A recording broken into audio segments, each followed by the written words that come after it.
étude quotidienne des Écritures au travers de l'école du sabbat.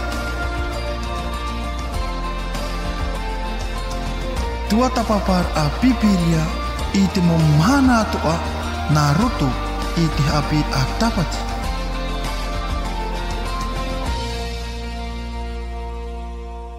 Chers amis, bonjour. Nous voulons vous souhaiter une cordiale bienvenue à vous toutes, à vous tous, les auditeurs, auditrices de la radio La Voix de l'Espérance, ainsi que nos amis qui nous suivent sur les réseaux sociaux tels que Facebook et YouTube. Donc, sur le Centre Média Adventiste. Eh bien, cet après-midi, j'accueille donc sur le plateau avec moi donc notre sœur Valencia. Bonjour Valencia. Bonjour Georges, bonjour tout le monde. Voilà, et notre pasteur Tehuyari, donc le Vert. Bonjour pasteur. Bonjour Georges. Voilà.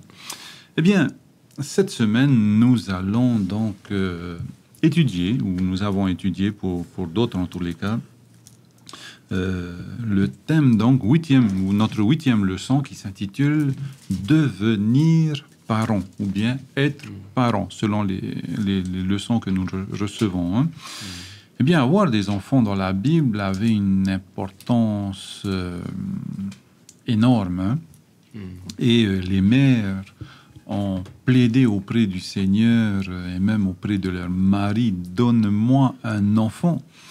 Et parfois, le Seigneur agissait miraculeusement, en pensant donc à Anne, qui était stérile, à Rachel aussi, qui était stérile. Eh bien, aujourd'hui, la parentalité a beaucoup évolué et des questions demeurent par rapport à la stérilité, la contraception, l'avortement ou l'adoption pour certaines familles, ou la monoparentalité et d'autres méthodes encore, ou bien d'autres aspects donc, de cette parentalité. Eh bien, quelle que soit la méthode ou bien la situation dans laquelle nous sommes, eh bien, il est impératif, en tous les cas pour moi, de rappeler que, quelle que soit notre situation, Dieu se soucie profondément de chaque situation familiale. Eh bien, chers amis, c'est sur cette introduction que nous allons démarrer notre étude avec la prière de notre sœur Valencia. Je vous invite à la prière, fermons les yeux et baissons la tête. Père éternel, merci pour ce privilège que tu nous donnes de nous réunir autour de ta parole. Seigneur, nous te demandons que tu puisses nous guider durant cette étude de ton Esprit Saint. Remplis-nous de ton Esprit Saint, afin que nous puissions répondre aux questions qui pourraient se poser, mais surtout que nous puissions comprendre le message que tu voudrais partager. Seigneur, c'est la prière que je te fais, au nom et pour l'amour de ton Fils Jésus. Amen. Amen. Eh bien, devenir parent, donc c'est le titre de notre leçon de cette semaine, donc sur les saisons de cette famille. Eh bien, devenir parent, le texte de base qui nous est proposé, et c'est dans la version Darby, voici ce qu'il dit dans Psaume 127, verset 3, « Voici, les fils sont un héritage de l'Éternel, et le fruit du ventre est une récompense, ou bien le fruit des entrailles est une récompense. » Alors, grande question pour nous aujourd'hui, est-ce vraiment une récompense que d'avoir des enfants aujourd'hui, ou bien est-ce lorsque nous tournons la question, donc on se positionne de l'autre côté, eh bien est-ce que c'est une malédiction de ne pas avoir des enfants? Et donc nous allons durant donc notre leçon évoquer un petit peu ces pensées, ces cheminements donc que les uns et les autres ont pu avoir ou bien peuvent avoir, ceux qui se tournent vers ce projet-là. Eh bien, quels questionnements ils se sont posés lorsque l'enfant arrivait ou bien lorsque l'enfant n'arrivait pas. Alors, par rapport à ce texte, est-ce que vous avez déjà un petit commentaire par rapport à ce texte important, en tous les cas, pour les familles que nous sommes et que des familles en devenir aussi. Peu importe qui veut commencer par rapport à ce texte. Alors, merci. Bonjour à tous, tous ceux qui nous écoutent cet après-midi. Alors, par rapport à ce psaume, qui est un beau psaume, ce verset, le verset 3, on voit ici que Dieu nous donne un principe, veut rappeler aux parents que les enfants qu'ils ont ne leur appartiennent pas. C'est un héritage de Dieu. Et quand on comprend notre rôle dans ce contexte, on voit les choses différemment. C'est-à-dire que les enfants que nous avons à la maison, que certainement, surtout pour les mamans, ont mis au monde, eh bien, c'est un don de Dieu. C'est un héritage de Dieu. Et quand on comprend cela, on a une approche différente par rapport à l'éducation, par rapport à la responsabilité que nous avons vis-à-vis de cette aide que Dieu a remis entre nos mains. Et bon, bien sûr, comme tu le disais, il y a des familles qui ont vécu des choses difficiles, qui peut-être des mamans qui sont tombées enceintes sans vraiment le vouloir, et dans des situations défavorables. Donc là, ce principe ici s'applique à des personnes qui ont dans une situation, on va dire, la plus favorable possible, eh bien, comprennent que cet enfant qui leur a été donné, eh bien, c'est ce que Dieu a toujours voulu pour l'humanité. C'est ce qu'il a donné à Adam et Ève. Il a demandé à Adam et Ève de remplir cette terre, parce que le projet de Dieu, c'était de faire de ce que Dieu a fait d'Adam et Ève, c'est-à-dire de belles créatures, des créatures parfaites. Et Dieu voulait qu'ils puissent partager ce bonheur avec d'autres êtres vivants. Voilà. Ok, merci. Valencia, par rapport à ce texte-là, oui, pardon, vas-y, avant que je fasse un petit commentaire. Le psaume 127, verset 3, dans la version d'Arbi, qui nous dit que « Voici, les fils sont un héritage de l'Éternel, et le fruit du ventre est une récompense. » J'aime bien le point de vue de pasteur, et je sais que lui, il a abordé cette question en tant que chrétien. Mais maintenant, moi, j'ai pas grandi en tant que chrétienne pratiquante. Certes, j'ai été baptisée, mais bon, j'étais baptisée bébé sans vraiment comprendre ce que c'est que Dieu, ce que c'est que la Bible. Et cette question d'être parent, cette question d'enfant, héritage de Dieu, je me souviens à l'époque, quand j'étais au collège, cette question d'être maman, en tout cas pour les filles, être maman, c'est dire que je suis adulte. C'est même pas une question d'être maman et d'avoir un enfant. C'est le fait que, parce que j'ai un enfant, je suis adulte. Et à l'époque, au collège, on avait quoi? On avait dans la tranche d'âge de 13, 14, 15 ans quand les jeunes filles tombaient enceintes. Donc, c'était une idée peut-être préconçue, mais c'était une fausse idée déjà de ce que c'était que d'être parent. Et d'autres, les parents, qui disaient à leurs enfants, fais attention à toi, je veux pas que tu aies des enfants, parce que si tu vas avec ce garçon, tu vas avoir un enfant. Et en fait, l'enfant, ce n'était pas un cadeau de Dieu, un héritage de Dieu. Dans ce point de vue-là, un enfant, c'était une conséquence d'une mauvaise action, d'un enfant qui n'a pas écouté, d'une désobéissance. C'est ça. Alors, aujourd'hui, lorsqu'on aborde cette question de enfant, héritage de Dieu, cadeau de Dieu, don de Dieu, ça, c'est vraiment le chrétien qui suit en fait Dieu, qui a cette vérité, qui dit que l'enfant, c'est un héritage, c'est un don de Dieu. Mais pour ceux qui ne sont pas impliqués dans la parole de Dieu, pour ceux qui ne sont pas vraiment impliqués dans la vie d'église, dans la vie de chrétien, en fait, l'enfant, ça peut être une malédiction, comme l'enfant, ça peut être une conséquence malheureuse et pas forcément un héritage. Et donc, l'étude de cette semaine, être parent, devenir parent, je pense que ça va certainement éclairer beaucoup de personnes qui ont encore cette mauvaise pensée de ce que c'est qu'un enfant. Donc, en fait, j'ai hâte de pouvoir continuer cette étude avec Pasteur, qui va bien sûr nous apporter aussi ses lumières. Tout à fait. Alors, j'aime beaucoup vos approches différentes. Alors, sur le plateau, nous sommes deux papas et nous avons une pas encore maman. Et je ne sais pas quels sont tes projets par rapport à cela. Voilà. Donc, je te remercie pour ton apport et pour ton approche. Alors, par rapport à cet héritage, donc tu as un neveu, tu as une nièce, tu as des enfants pasteurs, j'ai des enfants, et on a l'habitude de dire, eh bien, mon fils, hein, mon fils, ma fille, hein, c'est dans ce sens-là, et là, en fait, c'est le fils de l'Éternel, c'est le fils de la fille de l'Éternel. Ouch. Ouais. On n'a pas l'habitude, hein? Oui. Selon ce texte-là, en tous les cas. C'est ça. Et je pense que Dieu nous réserve encore des surprises. Hein. Je dis, quand on enfin, toujours en rapport avec peut-être la famille, hein, quand Jésus parlait que quand nous serons dans le ciel, nous serons comme des anges. Donc là, c'est autre chose. Hein. Je dis, il y aura plus cette notion de sexualité va être différente au ciel. Mais je pense que plus on comprend ce que Dieu a fait à l'origine, mieux on pourra apprécier ce que Dieu nous demande aujourd'hui. Ce que je veux dire par là, c'est que quand Dieu a créé notre monde, il s'est préparé. Et ça se voit dans la manière dont il a créé le monde. C'était ordonné. Il y avait le premier, le deuxième, le troisième, le quatrième jour. Et dans chaque jour, il y avait des choses qui préparaient en fait ce qui allait venir après.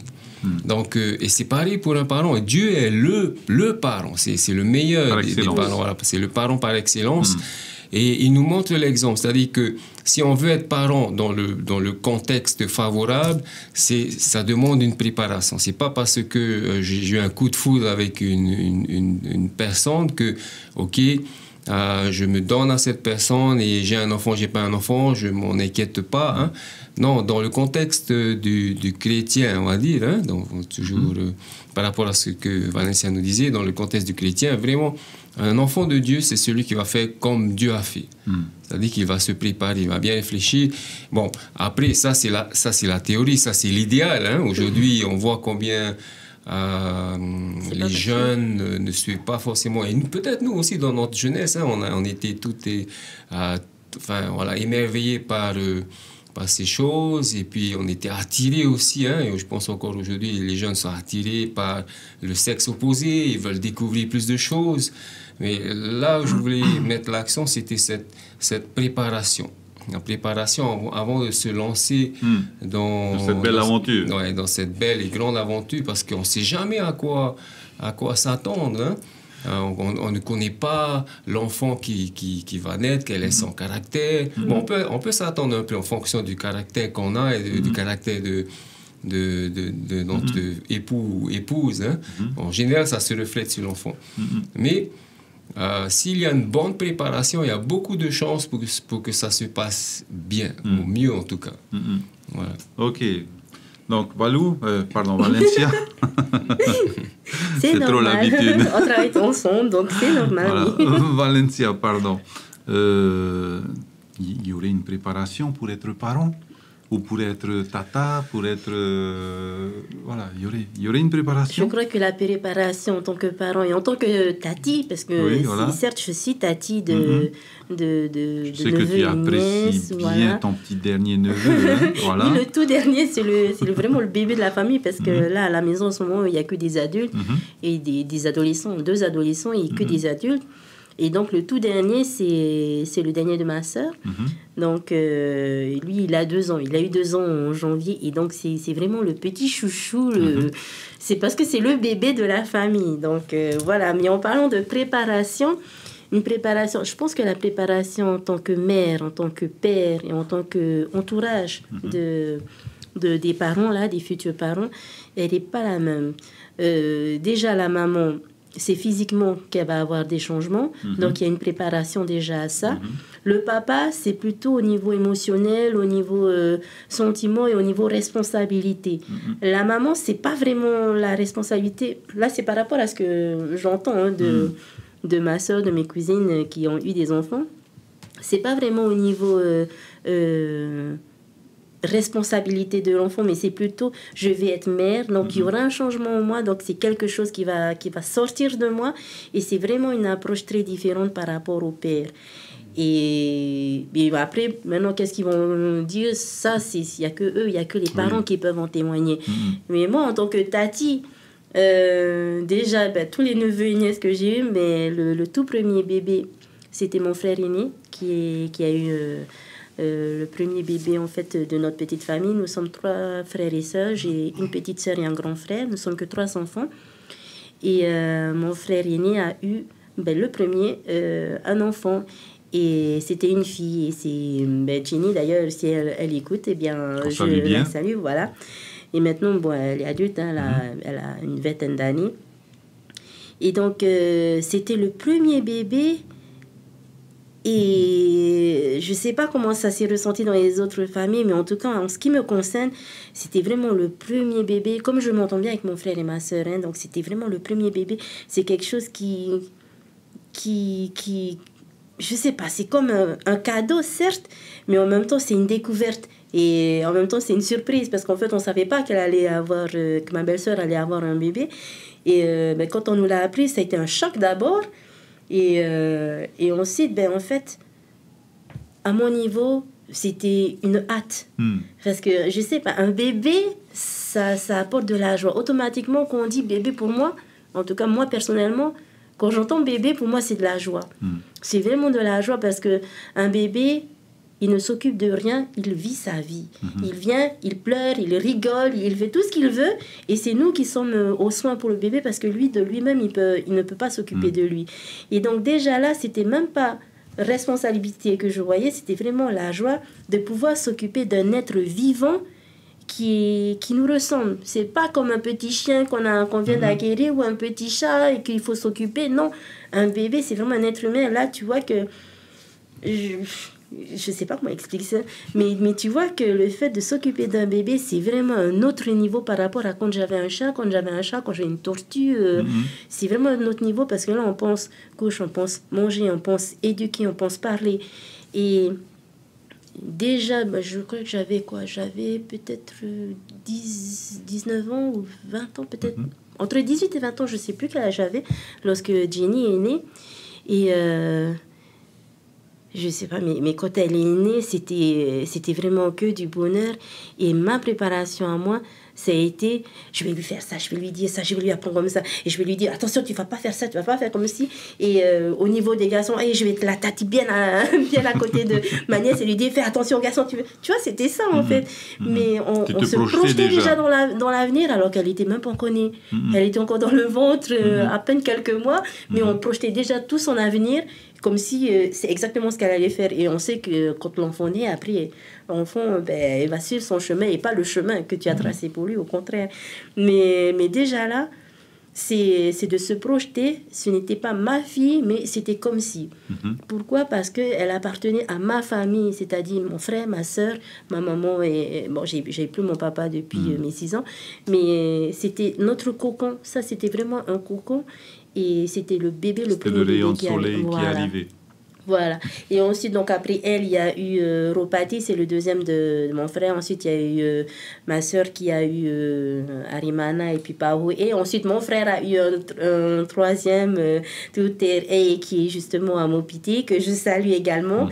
Et le tout dernier, c'est Veiro, 2 ans en janvier. Et c'est celui de ma soeur. Et avec les enfants qu'il y a eu juste avant, c'était l'éducation, parce qu'avec le premier, on a vu ce qu'il fallait faire, ce qu'il ne fallait pas faire. Avec le deuxième, ça a été pareil. Bon, après, il y a eu aussi d'autres familles qui se sont approchées pour « Ah, c'est moi qui vais... » Comme dans les familles tahitiennes. « Non, c'est moi qui vais le garder, c'est moi qui vais l'éduquer. » Du coup, ce n'était pas avec les parents. Mais au niveau de ma soeur, c'est elle vraiment qui s'est occupée des 3. Et donc, du coup, on a eu... Arimana, Pahu et maintenant Veiro. Arimana et Pahu ont 12-14 ans. Non, pardon, ils ont 13 et 15 ans. Et Veiro a 2 ans. Donc, tu vois la différence d'âge. Voilà, il y a un sacré écart. Mais on a vu déjà ce qui s'est passé quand on a éduqué Arimana et puis Pahu. Et maintenant que Veiro est là, on sait ce qu'il ne faut pas faire. Et pourtant... C'est ce que j'allais dire. Et pourtant... Quand bébé est né... Ah, mon petit chouchou. C'était vraiment... Okay. En fait, on a refait les mêmes erreurs. Pourquoi ? Parce que c'est le bébé. Donc, on le gâte et tout. On n'est pas vraiment à mon niveau en tant que tati, je ne suis pas vraiment la tati qui éduque, je suis plutôt la tati qui gâte, qui pardonne tout, je me laisse faire, mais, mais voilà. Mais après, au niveau des parents, non. Par contre, je vois que ma soeur et mon beau-frère ont cette responsabilité d'éduquer leurs enfants. Voilà. Mais ils ont grandi quand même en tant que parents, parce qu'avec Arimana, c'était pas la même chose qu'avec Paroué. En plus, c'était un garçon et ensuite une fille. Maintenant, le troisième, c'est un garçon.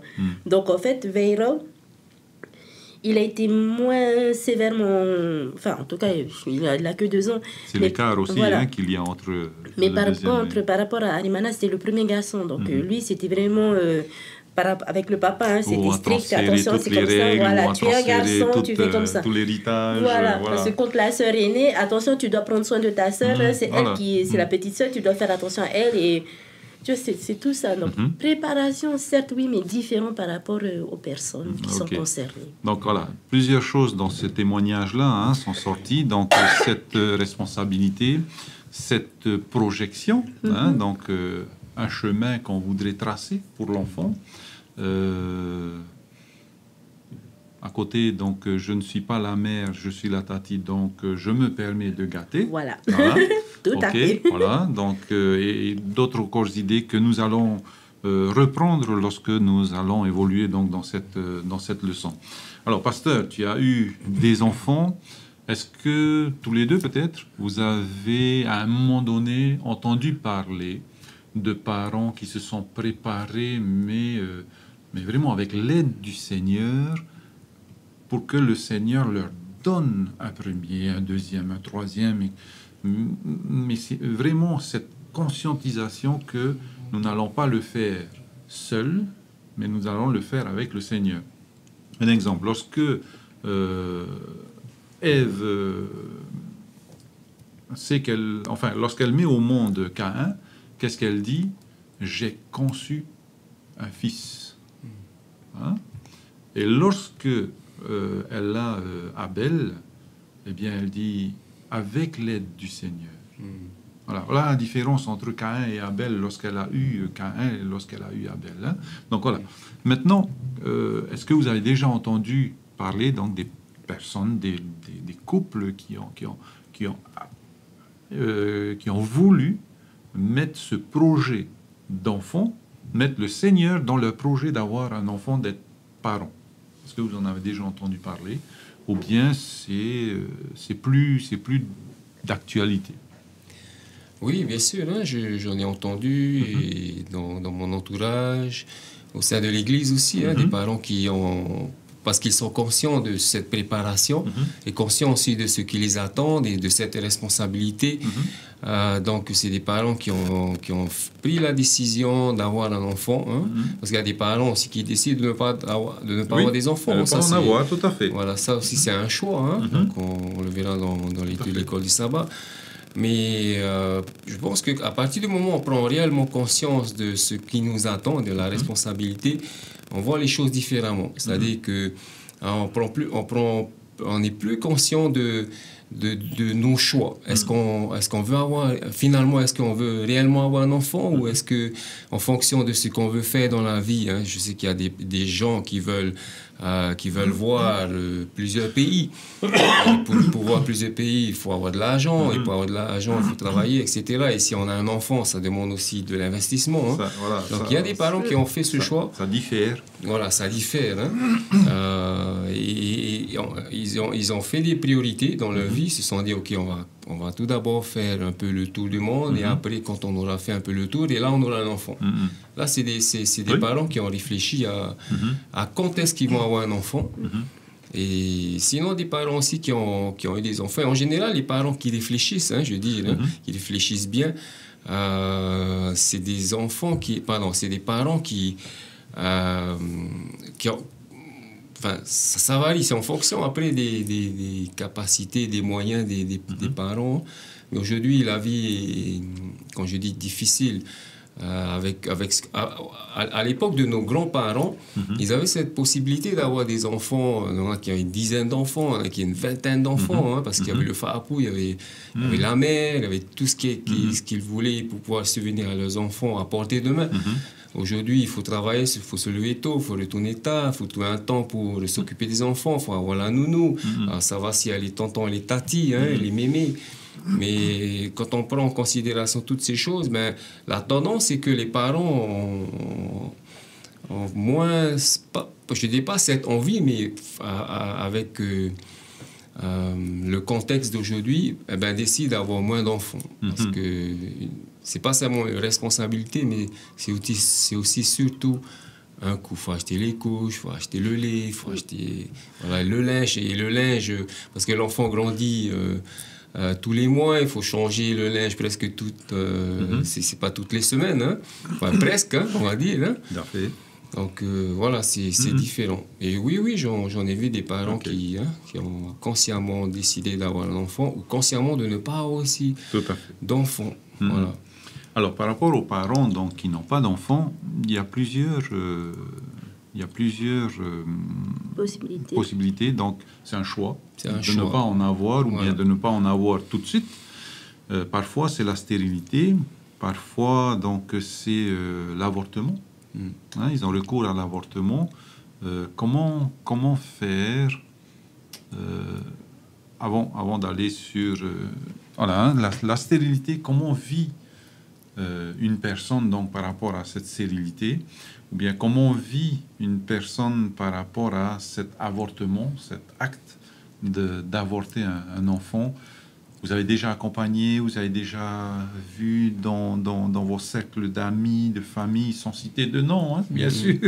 Voilà, hein, comment ces personnes ont vécu et l'avortement et la stérilité. Voilà. C'était un peu les deux questions avant d'aller sur les bénédictions. Et voilà, hein, on va parler un petit peu de stérilité. Il y a des exemples dans la Bible. Hein, on citait tout à l'heure, nous avons Anne, nous avons Rachel, nous avons Sarah, hein, donc, qui était stérile. Et le texte le dit, et c'est un miracle pour qu'ils deviennent donc... pour qu'ils aient des enfants. Hein, voilà. Cette stérilité, comment elle est vécue par les couples? Est-ce que vous en avez entendu parler? Oui, j'en ai entendu parler. Hein, Mais est-ce que vous avez accompagné un couple ou bien est-ce que vous... Voilà, si on n'a pas connu, on n'a pas connu, hein, c'est pas un souci. Hein, mais comment on peut imaginer cette stérilité, leur vécu en tous les cas? Et donc, une petite ouverture pour eux, c'est l'adoption. Mais voilà, cette stérilité, est-ce qu'ils le vivent? Est-ce qu'il y a une culpabilité derrière? Est-ce que... Voilà, comment c'est vécu, ça? Après, je pense que ça dépend des mamans. Hein. Enfin, je pense qu'en général, c'est plus... ou des papas aussi, hein, parce que ça, c'est dans les deux cas. Un homme. Oui, voilà. Après, selon ce que le parent voit, je veux dire, définit, hein, à sa définition de ce qu'est un parent, on a pour qui, comme tu disais tout à l'heure, avoir un enfant, c'est être adulte. Pour une maman, avoir un enfant, c'est vraiment la finalité peut-être de sa vie. De sa vie de femme. Et pareil peut-être pour un papa. Donc, oui, j'ai vu certaines mamans qui ont beaucoup souffert parce qu'elles ne se sentaient pas accomplies dans leur vie de femme. Hein. Et donc, qui ont tout fait pour avoir un enfant. Qui ont essayé des Rautriti. Voilà, il y en a qui ont même été voir des docteurs pour essayer de voir est-ce qu'il y a des solutions. Hein. Bon, il y en a qui ont réussi à avoir des enfants, il y en a qui ont, après avoir... Parce qu'il y avait aussi l'option, OK, on ne peut pas avoir d'enfants, donc on va adopter peut-être. Hein. Donc j'ai vu un cas où ils ont décidé d'adopter, après l'adoption, ils ont un enfant. Voilà, tout à fait, c'est ce qui arrive. Voilà, je ne sais pas qu'est-ce qui a favorisé, si ça a favorisé le fait d'avoir adopté, ça a favorisé le fait d'avoir un enfant. Mais oui, je pense que c'est plusieurs cas. Il y en a qui ont le choix. Hein. Il y en a qui ont le choix d'avoir un enfant, mais il y en a qui n'ont pas du tout le choix. Ils ne peuvent pas avoir d'enfant. Et je pense que là, c'est plus difficile. Mais la vie, elle n'est pas faite que de bonnes choses. Il y a des choses avec lesquelles il faut faire avec. Hein. C'est comme ça. Et heureusement qu'on a la parole de Dieu. C'est la parole de Dieu qui nous permet de se dire, OK, sur cette terre, on n'a pas tout ce qu'il faut, hein, mais Dieu nous promet un monde meilleur avec Voilà. Ouais. Peut-être pas avec des enfants, mais avec autre chose. Hein? Voilà, un bon époux, peut-être une bonne famille. Hein? Voilà. Hein? Donc, après, il faut comprendre aussi pourquoi est-ce que Dieu nous a donné cette possibilité d'avoir des enfants. Bon, c'est vrai, quand on lit dans la Genèse, c'est de remplir cette terre. Mais pas tout seul, hein? Oui, voilà, pas tout seul. Et puis, ce que je voulais dire, c'est que de remplir cette terre, mais c'était aussi quand Dieu a créé l'homme, il a créé à son image. Oui. Donc, la responsabilité de l'homme, c'était aussi, d'une certaine manière, de créer, à travers la procréation, mais de procréer et d'éduquer des personnes qui seraient aussi à l'image de Dieu. Donc, l'objectif d'un parent, ça devrait être de mettre au monde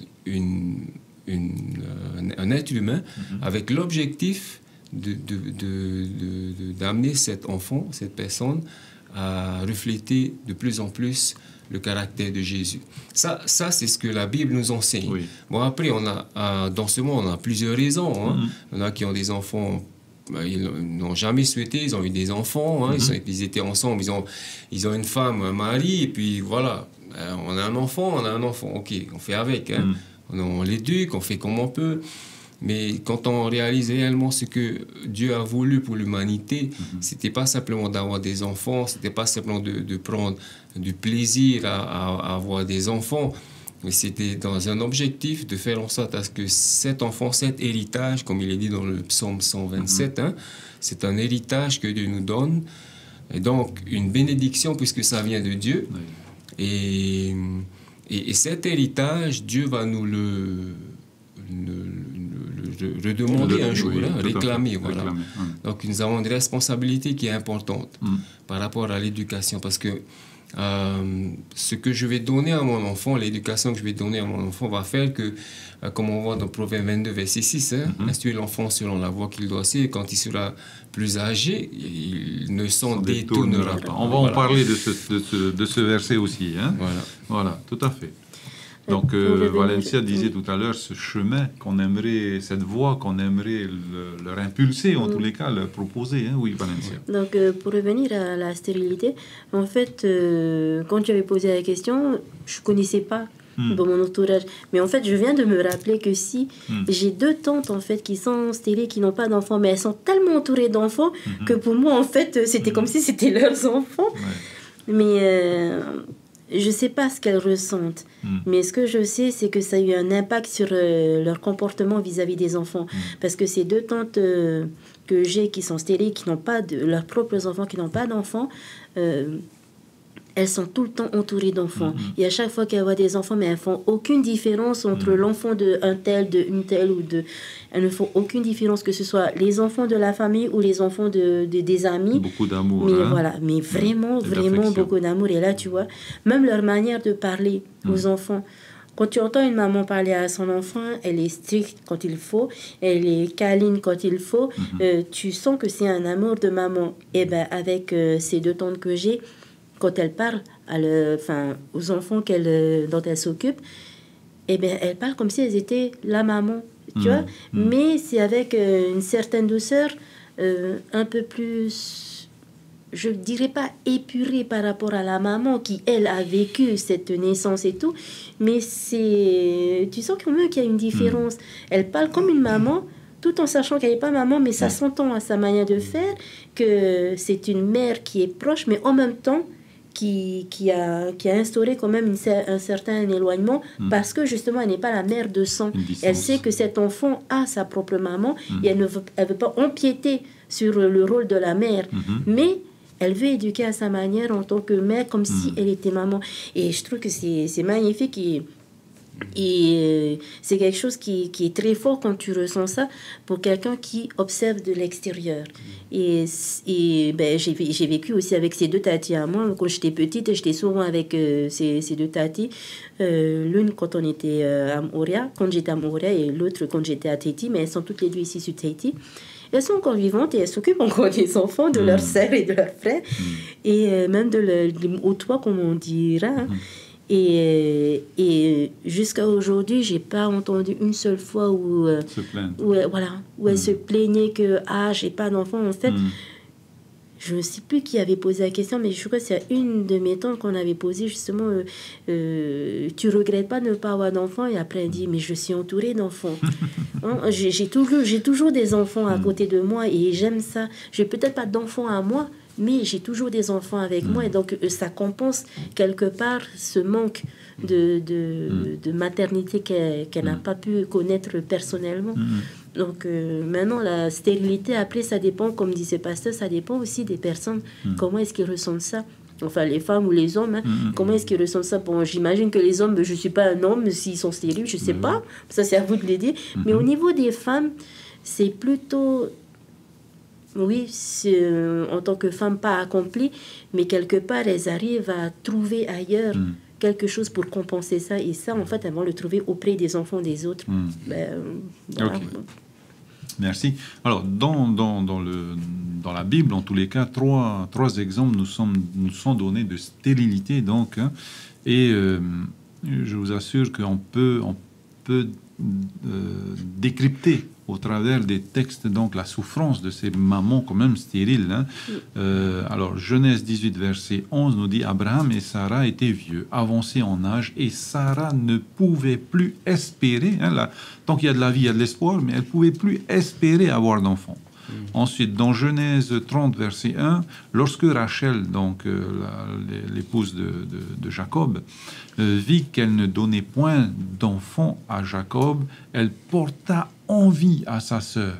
Voilà. Donc, et elle dit à Jacob: donne-moi des enfants ou je meurs. Voilà. Porter envie. Et c'était une question importante en tous les cas pour elle. Et pour Anne, nous voyons dans 1 Samuel 1 versets 5 et 6, Anne donnait, mais il donnait, donc Elkana, son époux, donnait à Anne une portion double car il aimait Anne que l'Éternel avait rendue stérile. Mais attention, la suite, verset 6, sa rivale lui prodiguait des mortifications pour la porter à s'irriter de ce que l'Éternel l'avait rendue stérile. Voilà un petit peu l'ambiance, hein, et avec Sarah aussi, lorsque Ismaël naît, donc voilà, il y a une rivalité qui se... donc c'est un... Alors c'est pas un... C'est un couple, en tous les cas, comment on appelle ça, bigame, voilà, hein. Donc c'était un couple bigame, c'était des couples bigames, et donc il y avait cette rivalité, hein. Donc il y a quand même une souffrance, même si peut-être aujourd'hui tu as toujours vu tes tantes épanouies avec plein d'enfants autour, mais pour certaines femmes, en tous les cas, c'est une souffrance parce qu'elles ne sont pas peut-être accomplies. Je ne pourrai jamais expérimenter cette souffrance, mais en tant qu'homme... À un moment donné, je me suis posé la question, est-ce que je suis un vrai homme? Parce que le premier bébé n'arrivait pas. Mais voilà. Après, par rapport aux exemples qui sont cités dans la Bible, il ne faut pas oublier qu'à l'époque, une femme qui n'a pas d'enfant, c'est comme si elle était maudite. Tout à fait. Par rapport à aujourd'hui, c'est pas vraiment cette... c'est plus la même culture. C'est pas cette même culture qu'on a ici, en tout cas à Tahiti, qu'une femme n'ait pas d'enfant, elle n'est pas maudite. On ne dit pas qu'elle est maudite de Dieu. Hein. Alors qu'à l'époque, en tout cas pour ces femmes-là, le fait de ne pas avoir d'enfant, c'est vraiment une malédiction. Et c'est mal vu en fait à l'époque. Donc je prends l'exemple de Anne qui voilà, son mari avait une deuxième femme, c'est Pénina, et qui elle avait des enfants. Et qu'est-ce qu'elle faisait, Pénina? En fait elle se moquait d'Anne, et en plus elle arrêtait pas de la persécuter un peu pour dire que voilà, tu n'as pas d'enfant, voilà, c'est Dieu qui t'a maudit. Et puis tu vois, c'est vraiment à l'époque, en tout cas dans cette culture, une femme qui n'a pas d'enfant et qui est mariée en plus et qui n'a pas d'enfant, c'est vraiment une malédiction. Donc c'est vraiment comme si Dieu l'avait mis plus bas que terre, et que voilà, elles ont commis quelque chose, ce qui fait que c'était une punition de Dieu. Alors qu'aujourd'hui, en tout cas pour nous ici, culture tahitienne, pas du tout. Je pense pas que ça soit le cas, ou si je me trompe. J'espère en tous les cas. Voilà, donc, je pense pas, parce que j'ai jamais entendu des parents dire à leur fille qui n'a pas eu d'enfant alors qu'elle est mariée et tout, de dire que Dieu, voilà, t'a puni. Non. Ouais. Pourtant, on dit que nous sommes une culture très chrétienne, très croyante, mais à ce point-là, au point de dire que Dieu a maudit quelqu'un qui n'a pas d'enfant, je ne sais pas si c'est dans notre culture. Donc après, bon, voilà, il y a une différence de culture aussi qui fait que les gens réagissent comme ça. Donc, certes, peuple d'Israël, enfin, enfant de Dieu, donc ne pas avoir d'enfant alors que c'est une bénédiction de Dieu, ne pas avoir d'enfant, c'est prendre personnellement... comme une malédiction, voilà, Dieu m'a voilà, maudit. Hein. C'est vraiment une malédiction. Et pourtant, dans le cas d'Anne, ben, qu'est-ce qu'elle a fait? Elle a supplié, mais elle a supplié, et voilà, elle était stérile, mais bon... elle a supplié Dieu de lui donner l'enfant et en plus elle a dit en promesse que tu me donnes un enfant et ben je le consacrerai, je te le consacrerai cet enfant. Et qu'est-ce qui s'est passé? Ben on connaît la suite. Hein. Donc, comment voilà. Alors moi la question par rapport à ce que tu en parles, hein, comment on a vu comment Élie n'a pas éduqué ses enfants, hein, ses deux garçons. Hein. Comment faire confiance? Donc demander un enfant. Et le seul enfant qu'on a pour le moment, en tous les cas, on le donne au Seigneur et c'est Élie qui va s'en occuper. Oui, mais quand elle a donné... Oui, non, mais je dis, ces deux garçons ne sont pas des exemples de sainteté. Hein. Voilà. Et maintenant qu'il est presque aveugle et... Voilà, c'est la question que je posais. Mais bon, quand tu vois bien comment Anne donne son fils, elle dit bien Seigneur, je te consacre, je donne au Seigneur, je ne donne pas à Élie. Elle le donne à l'église, certes, en sachant qu'il aurait une éducation religieuse, mais elle ne va pas donner à Élie pour l'éduquer en tant que père de famille. Donc en fait, elle n'avait aucune crainte là-dessus. Tout ce qu'elle voulait, c'est que son fils et les enseignements, voilà, et les enseignements de Dieu. Donc elle a donné son fils à Dieu et pas à Élie, mais c'est Élie qui a eu la responsabilité de s'occuper. Et on voit bien que Élie ne l'a pas éduqué en tant que père, parce qu'il lui a enseigné en fait tout ce qu'il y avait à savoir de Dieu, mais il l'a pas éduqué en tant que père. En tout cas, on l'a pas dit dans la Bible, ou alors j'ai dû rater des passages. Non, on est bien d'accord. Voilà, donc, on est bien d'accord. Il y a cette différence. C'était la réponse en tous les cas que j'attendais. Elle ne l'a pas confié à Élie. Voilà. Elle a confié à l'Éternel, voilà. hein, cet enfant. Voilà. Alors, je ne sais pas s'il est toujours d'actualité ce texte-là, donc Exode 13, verset 2. L'Éternel parla à Moïse et dit: consacre-moi tout premier-né parmi les enfants d'Israël, tant des hommes que des animaux, il m'appartient. C'est ça. Comment on peut le lire en tous les cas, ce texte-là, hein?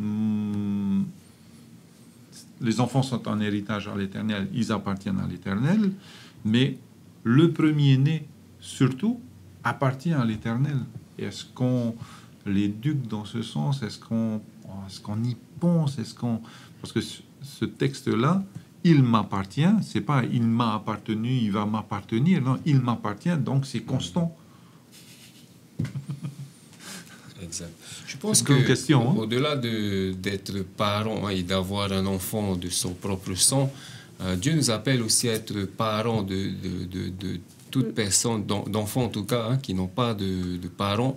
Et je pense que c'est là que c'est ce qui va faire la différence. Bon, c'est vrai que quand c'est pas notre propre sang, on peut faire du favoritisme, hein, mais Dieu nous appelle à considérer tous ses enfants comme ses enfants à lui. Et quand on le voit de cette manière, en tout cas, on devrait agir, on va dire, comme Dieu agirait, c'est-à-dire ne pas faire de favoritisme. Et quand Anne a confié cet enfant à Élie, je pense que c'était dans cette idée-là aussi, des prémices, hein, oui, voilà, de remettre cet enfant entre les mains de Dieu, sachant aussi que cet homme de Dieu qui aime Dieu va prendre soin de cet enfant de Dieu, hein, on va dire. Hein. Donc tout est en relation avec Dieu. Tant que le responsable ou le parent avec qui je confie mon enfant est en connexion avec Dieu, personnellement, je suis rassuré. Voilà, je suis rassuré parce que je sais que mon enfant est entre de bonnes mains. Voilà. Et bon, après, on verra plus tard que ce responsable, hein, ce sacrificateur n'avait pas que des qualités. Hein. Il avait aussi des défauts. Ces défauts se sont apparemment reportés aussi sur la façon d'éduquer de Samuel, hein, plus tard, hein, qui aura aussi lui des enfants. Hein. Donc, et c'est ce qu'on apprend dans l'école du sabbat, c'est que, comme on le dit ici, je répète, hein, c'est une citation d'Ellen White, votre fidélité à Christ, enfin envers Christ, s'exprimera dans l'équilibre du caractère de vos enfants. C'est-à-dire, mes enfants sont le reflet en fait de ma relation avec Dieu, en général. Hein. Ok, oui. C'est-à-dire, si mes enfants sont plus spirituels, on va dire spirituels, ben, c'est le reflet aussi de ma spiritualité, d'une certaine manière. Parce que, oui, voilà, c'est ça. Les parents, en général, ont beaucoup d'influence sur les enfants dès le petit âge. Hein. Soit dans ce sens-là, voilà. soit dans le... soit dans le bon sens, soit dans le mauvais sens. Hein. Alors on vient donc alors maintenant sur ce texte fabuleux de Proverbes chapitre 22 verset 6 qui dit « Instruis l'enfant selon la voie qu'il doit suivre, et quand il sera vieux, il ne s'en détournera pas. » Aïe. Ouais. Tu as combien d'enfants? Enfin, tes enfants, pasteur, en tous les cas, est-ce que tu as appliqué la même éducation ou les mêmes principes du premier jusqu'au dernier? Ben non, c'est jamais pareil. Hein. Voilà, merci de le dire. Voilà, certains disent c'est la même éducation. Non, c'est jamais pareil. Mais déjà, il y a garçon et fille, c'est pas la même éducation. Voilà. Et après, en fonction des années, on change aussi. Hein. On évolue. On évolue. Tout à fait. Voilà. Donc, peut-être que ça, je donne un exemple, je ne sais pas comment j'étais exactement, mais peut-être dans les premières années, j'étais plus strict. Et après, on devient plus, comme avec Valencia, on laisse faire les choses. Hein. On donne moins de corrections avec le balai. Ouais. Hein. En tout cas, moi, je vois ça par rapport à l'éducation qu'on a reçue avec mes parents. Moi, j'ai reçu le promunio. On n'était pas des enfants petits, on a tous reçu le promunio. Qu'est-ce que c'est que cette histoire? Et quand je vois mes petites sœurs qui ont rarement peut-être reçu le promunio, je me suis dit, waouh, il y a une différence là. C'est vrai. Mais c'est bien aussi. C'est que certainement, ils ont vu que le promunio ne suffisait pas. Hein. Il y avait peut-être une autre manière aussi de corriger. Hein. Voilà. Alors, quand nous avons des enfants rebelles, alors nous sommes pieux, nous sommes respectueux, non seulement à la lettre de la loi, mais à l'esprit de la loi. Hein. Et pourtant, nous avons des enfants rebelles. Je disais tout à l'heure, ils sont soit dans ce sens-là avec nous, soit ils sont dans le sens opposé. Est-ce que donc certains diront devant nous ils sont pieux, ils sont peut-être que derrière dans la famille, dans le foyer, je pense qu'il y a des choses à revoir. Ça peut être aussi ça peut-être, hein, je ne sais pas. Hein. Oui. Oui. Il y a de tout, je trouve, au niveau de l'éducation d'un enfant, du comportement d'un enfant. Un enfant, déjà, à la base, quand il naît, il est tout innocent. Il ne connaît rien et tout. Sa première éducation, c'est celle que ses parents, ou en tout cas les personnes qui s'occupent du bébé, mais ce sera sa première vision de l'éducation. Ensuite, quand il va grandir, il ne va pas se focaliser que là-dessus parce qu'il va avoir des influences extérieures quand il ira à l'école, en garderie déjà, à l'école, et puis ensuite en grandissant, il va avoir des amis un peu partout et il va voir des choses. Et ensuite, il y a tout ce qui l'entoure, que ce soit les médias, que ce soit la télé, il y a les cinémas, il y a les amis lorsqu'ils sortent en ville se promener. Il y a beaucoup de choses qui vont influencer aussi sa manière de voir les choses. Donc ensuite, ses parents vont lui donner une éducation, voilà, ne fais pas ça parce que tatati, patati, patata. Mais si le parent déjà dit quelque chose mais qu'il fait le contraire, déjà là, ça fausse l'éducation de l'enfant. Et l'enfant va retenir. L'enfant n'est pas bête. L'enfant, il va retenir. Mais ensuite, l'enfant a sa propre manière de réfléchir. L'enfant va voir ça. Qu'est-ce qu'il va faire? Eh bien, il va faire pareil. Oui, maman, je ne ferai pas ça. Et pourtant, quand maman ne me voit pas, je fais exactement ce qu'elle m'a dit de ne pas faire. Ou que papa m'a dit de ne pas faire. Et puis voilà.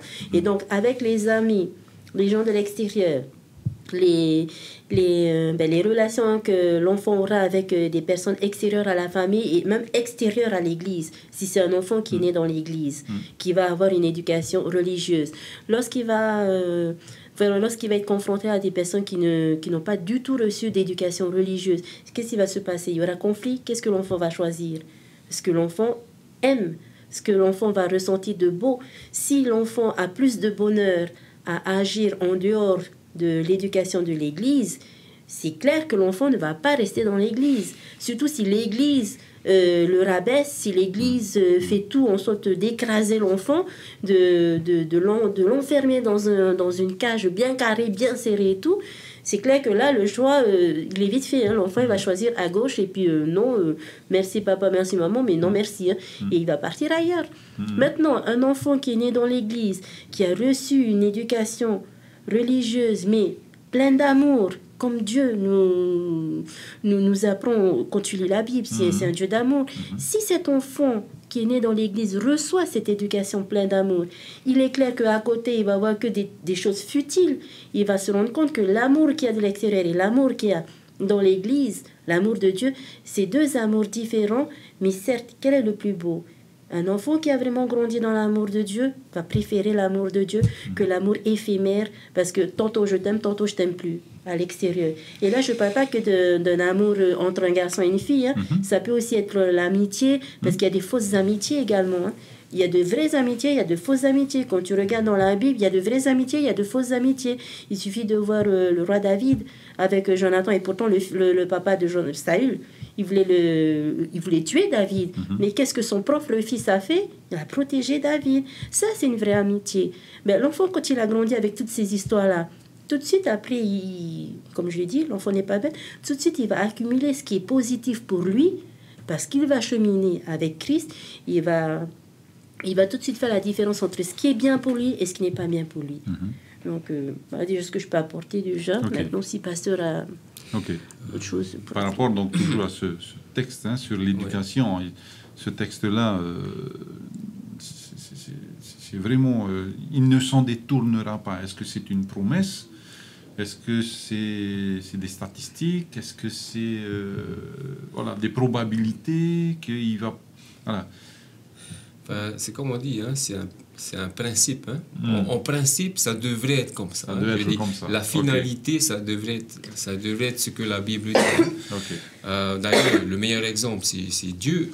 C'est Dieu qui a éduqué Adam et Ève de la meilleure éducation. Hein. Et puis, ils ont fini par désobéir à Dieu. Et pourtant, Dieu est le meilleur éducateur. Oui, tout à fait. Donc, après, par rapport à l'éducation, souvent on a tendance à commencer à éduquer quand l'enfant vient au monde. Mais aujourd'hui, on a compris que l'éducation commence même quand l'enfant est dans le ventre de la maman. C'est-à-dire commencer à lui parler et faire en sorte à ce que la maman soit toujours dans un état zen, on va dire. Hein. Le plus possible, voilà, si possible. Parce que sinon, cet état-là, ces émotions vont se refléter. Voilà. Okay. Et donc, c'est important Et ça, on n'a pas forcément appris pendant la grossesse, c'est peut-être après, enfin en tout cas je pense pour moi, hein, avec ma femme, on apprenait vraiment sur le tas, hein, on découvrait des choses, on a essayé de faire du mieux qu'on pouvait. Et avec j'aime beaucoup cette expression. Je pense que chaque parent a donné le mieux, même avec le promuniao. C'est ça. Ils pensaient que le promunio, ça allait aider leur enfant, et bien ils ont utilisé le promunio. Hein. Alors pour ceux qui ne parlent pas tahitien, le promuniao, c'est un balai avec du niao, hein, donc de palmier, de cocotier, de palme de cocotier. Donc pour certains, c'est la ceinture, hein, voilà, tout simplement. Hein. Ou la règle. Ou la règle, voilà. Hein. Alors je reviens encore sur ce texte-là. Hein. Il me semble qu'il y a une autre... façon de lire ce texte-là, la façon conventionnelle, c'est instruire l'enfant selon la voie qu'il doit suivre. Et quand il sera grand, bien quand il sera vieux, il ne s'en détournera pas. En fait, oui, pardon. Pardon, mais je pense que là, quand on dit instruire l'enfant selon la voie qu'il doit suivre, ce sont les bases qui doivent être inculquées. Quand l'enfant a les bases, ensuite il a le libre arbitre. Il ne faut pas oublier que Dieu a donné ça, mais Dieu a également donné dans son amour, a donné le libre arbitre. C'est pour ça qu'Adam et Ève, qui ont été éduqués par Dieu, eh bien, ils ont eu le choix également, parce que Dieu a dit, il a donné un ordre, enfin il a dit d'obéir, quoi. Qu'est-ce qu'il a dit? Vous ne mangerez point de cet arbre-là. Vous mangez, vous mourrez. Voilà, il a dit ça, mais il n'a pas obligé ou quoi que ce soit. Il a juste donné comme commandement. Une consigne. Voilà. Et après, qu'est-ce que Adam et Ève ont fait? Fait un autre choix. Voilà, on ne les a pas obligés à manger ou à ne pas manger. Non, on leur a donné le choix. Ils avaient le libre arbitre. C'est comme nos enfants également aujourd'hui. On les éduque avec les bases qu'on leur donne, mais ensuite, ils ont le libre arbitre. En grandissant, ou ils acceptent pas. Mais je sais que quand ils sont élevés vraiment avec Dieu, Dieu ne lâche pas ses enfants. Dieu appelle tout le temps. Même si l'enfant va tomber, il y a un moment donné où le Saint-Esprit va leur parler, va dire oui, c'est comme l'enfant prodigue. Comme l'enfant prodigue. L'enfant est parti, mais après il s'est rappelé parce qu'il avait eu des bases saines, des bases solides. Et quand il s'est rappelé de ces bases, qu'est-ce qu'il a fait? Il est revenu. Mais ce sera pareil aussi pour nos enfants. On leur donne de bonnes bases, de bases vraiment fortifiées et tout.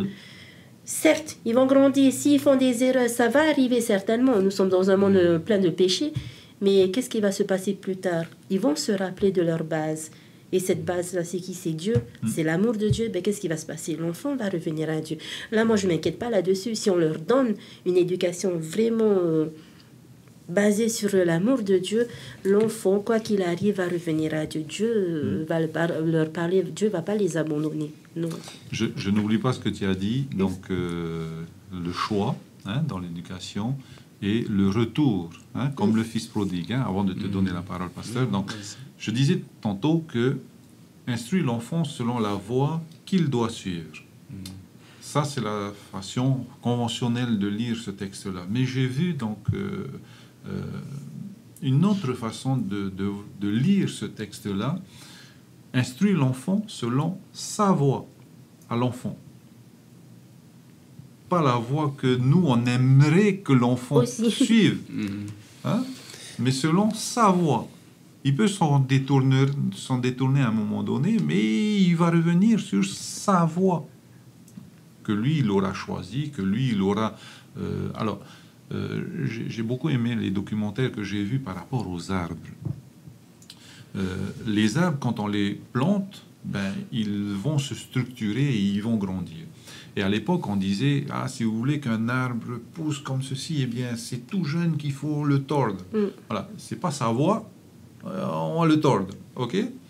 Et quand on transplante un arbre, eh bien, les connaissances, en tous les cas, aujourd'hui, ne sont plus là. On va venir étayer l'arbre qu'on a transplanté, mais on va travailler sur les bases, sur le terreau. La terre qui va accueillir l'arbre. Et c'est cette structure de la terre qui va faire que l'arbre va tenir ou pas. Donc j'aime beaucoup ces deux lectures, où la voie que l'enfant doit suivre, mais la voie aussi que l'enfant va va mettre en place avec l'aide des parents, avec l'aide du Seigneur, et il va se frayer un chemin vers donc il va grandir. Cet arbre-là, c'est pas dans mon jardin qu'il doit grandir, il doit être planté hors de papa et maman, le cordon doit être coupé, voilà, hors de papa et maman, et cet arbre-là, on a posé une base solide, et cet enfant-là tracera sa voie avec le Seigneur. Il n'y a pas de contradiction, mais c'est une nouvelle... pas une nouvelle... voilà, c'est une autre approche. Voilà. Pasteur, tu voulais intervenir. Enfin, non, pour continuer sur ton idée, ça rejoint l'idée de préparation, c'est-à-dire il y a un environnement dans lequel l'arbre va s'épanouir, et c'est pareil pour l'enfant, c'est pareil pour toute personne. Quand on est dans un environnement favorable où la terre a été préparée, où on laisse passer de l'air qu'il faut et le soleil qui va avec, donc l'arbre ne peut que s'épanouir, et bien grandir. Et je voulais juste partager une autre version de ce verset dans Parole de vie. Dans Parole de vie, il nous dit « Donne à un enfant de bonnes habitudes dès ses premières années. Il les gardera même dans sa vieillesse. » Donc là, c'est dit plus simplement, c'est-à-dire que de faire en sorte à ce que nos enfants puissent avoir de bonnes habitudes, et on espère que plus tard, ils puissent les garder, même s'ils s'égarent un peu s'éloignent un peu de ces mauvaises habitudes. On espère, on prie pour qu'ils puissent revenir sur ce droit chemin et continuer avec le Seigneur. Amen. Voilà. Mais après, on dit aussi que, on l'avait souligné en début d'émission, que Dieu, c'est le Père par excellence. C'est le Père vraiment par excellence. Et donc, quand il dit instruire l'enfant selon la voie qu'il doit suivre, et quand il sera vieux, il ne s'en détournera pas. Ça, c'est une promesse de Dieu. Parce que Dieu, qui a créé l'homme? C'est Dieu. Donc, il n'y a que Dieu qui connaît exactement ce qu'est un individu. Donc, nous, en tant qu'hommes, on est différents. On n'est pas des clones de quelqu'un. Non, chaque individu, en fait, est différent de l'un et de l'autre, que ce soit homme ou femme. On est tous différents. Mais là où ça ne diffère pas, c'est que nous sommes une créature de Dieu. Et quand on dit ça, que c'est créature de Dieu, Dieu connaît sa créature. Dieu sait tout de sa créature. Donc, quand il dit ça, il ne faut pas se leurrer non plus. Hein. Il ne faut pas se dire, cherche à midi à 14h. Si Dieu te connaît, s'il dit ça, c'est que ça va arriver. Bon, après, c'est le choix. Comme Dieu te connaît et que Dieu t'aime, il te donne également le choix. Après, c'est à toi de dire, oui, je vais suivre Dieu ou non, je ne vais pas le suivre. Ça, c'est le choix de chacun. Voilà. C'est là où c'est beau aussi. Alors, donc, par rapport à ce choix-là, un enfant peut se rebeller. Hein, et il peut partir de la maison fâché. Et à quel moment, lorsque l'enfant quitte cette voie qui a été prévue pour lui, peut-être, qui a été ses bases, voilà, à un moment donné, donc l'enfant tourne la page, tel le fils prodigue, donne-moi mon héritage, et je m'en vais. Mais à un moment donné, et c'est là le bel exemple, quand il sera vieux, il s'en détournera pas. À un moment donné, il se passe quelque chose de fabuleux avec le fils prodigue. Il a tout dépensé, il vit misérablement, et là lui vient donc quelque chose qui est ce revirement de situation. Alors le texte le dit dans Luc 15, verset 17, étant rentré en lui-même. Voilà, étant rentré en lui-même. Et prise de conscience, mais aussi... prise de conscience.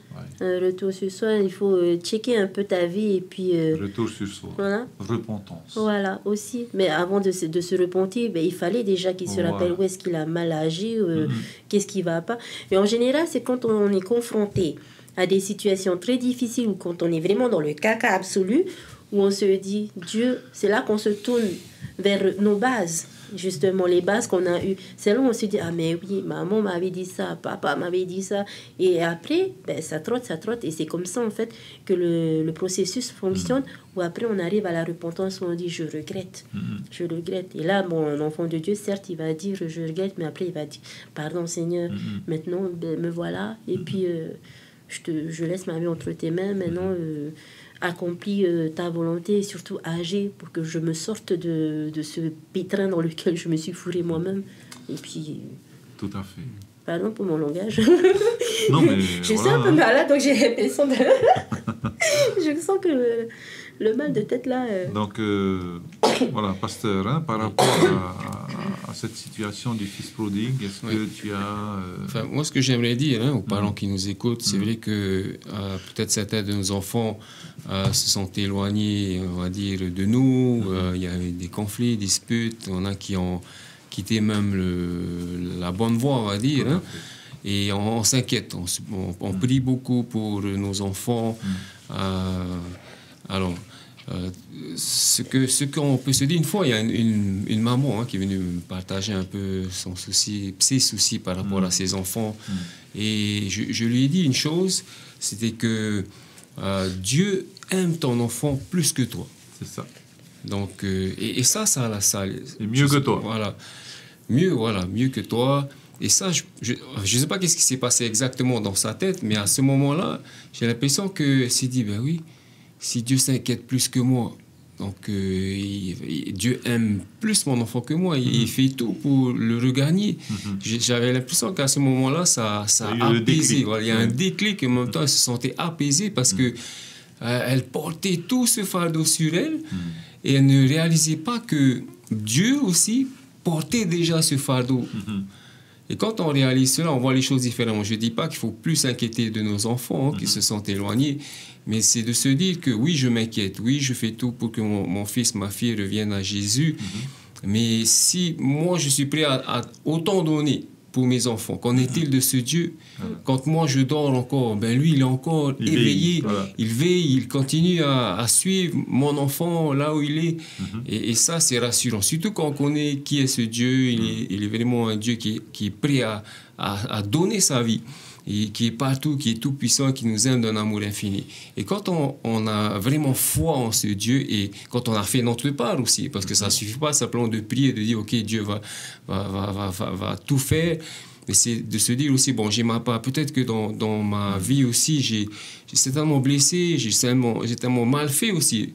Bon, c'est bien de se dire qu'on a bien fait, ou si on a bien fait, merci Seigneur, mais c'est aussi bien de se remettre en question. Dans le cas du fils prodigue, bon, bien sûr, ce père est comparé à Dieu. Nous sommes des parents, mais nous ne sommes pas Dieu. C'est-à-dire qu'il y a certainement des choses que nous avons mal faites. Et il y a une chose que j'ai réalisée moi-même, c'est que quand j'ai aussi besoin de demander pardon à mes enfants pour certaines choses. Et le fait de faire ce pas, ça fait réaliser aussi à nos enfants de se dire que, ben oui, papa, lui aussi, il lutte aussi. Hein. Papa aussi a ses faiblesses. Parce que le fait de se dire que non, moi, je suis parfait, et il y a simplement les enfants qui ont besoin d'apprendre. Et comme tu disais, Valencia, les enfants, ils ne sont pas bêtes. Ils savent que oui, papa aussi a des défauts, a ses faiblesses, mais il reste dans son orgueil, il ne veut pas s'humilier. Et le fait de s'humilier, c'est un peu montrer l'exemple aux enfants. Dit, voilà. On ne le fait pas, bien sûr, pour montrer l'exemple. On le fait parce qu'on veut vraiment le faire. Mais le fait de faire le premier pas, ça permet aussi du côté de nos enfants de se dire « Waouh, papa a fait un grand pas, il s'est humilié devant moi. » Et ça ouvre les cœurs. Et finalement, en tout cas, ça a marché avec mes enfants. Et je vois aussi qu'ils font le pas. Et ils viennent, papa, pardon, j'ai dit aussi ça, j'ai fait ça, etc. Donc, bon, voilà, peut-être un encouragement à nos parents qui ont vraiment... De faire déjà le premier pas. Hein. Bon, si vous l'avez déjà fait, on va continuer à persévérer, tout en sachant que Dieu, lui aussi, il porte nos enfants sur son cœur et à chaque seconde, et même les versets qui nous sont donnés aussi, quand Jésus disait que on donnerait peut-être, comment on disait ça, celui qui donnerait une pierre à, à son enfant. Hein. Est-ce que vous donnerez une pierre à votre enfant alors qu'il vous demande du pain? Voilà, c'est ça. Hein. À combien plus forte raison, votre un cœur Père. si dur que ça. Voilà. Si nous, avec un cœur aussi dur, on arrive à donner de bonnes choses, eh ben, Dieu qui est amour, voilà, qui est amour et qui est pur, ne peut que donner de bonnes choses. Et ça, c'est rassurant quand on est parent et qu'on comprend qu'il y a un Dieu qui est amour. Voilà. Est-ce que, donc, voilà, sur cette éducation-là, donc, de nos enfants, d'instruction, alors l'éducation, c'est répéter, et encore, répéter. Hein. C'est ça l'éducation. Hein. Oui. Voilà. Hein. Donc, dans cette éducation-là de nos enfants, il ne faut pas oublier que nous ne sommes pas seuls en tant que parents, que Dieu est avec nous à tout moment et qu'on peut lui faire appel à lui. Et donc, par rapport à toujours ce verset, instruit l'enfant, il m'a depuis que j'ai découvert ce texte-là, il m'a toujours interpellé. Et je me dis, par rapport aux enfants qui ont quitté la maison, par rapport aux enfants qui sont là et que la tête est ailleurs, par rapport aux enfants qui ne veulent... Comment être ce père idéal pour l'enfant, et est-ce qu'on peut devenir ce père idéal pour nos enfants? Je vous pose la question, par exemple, est-ce que vous avez, alors sans dénigrer vos parents, c'est pas l'objet, peut-être que je vais mal poser ma question, si c'était à refaire, et si vous pouviez demander à votre père ou à votre mère de faire différemment, qu'est-ce que vous auriez demandé de faire différemment à votre père ou à votre mère?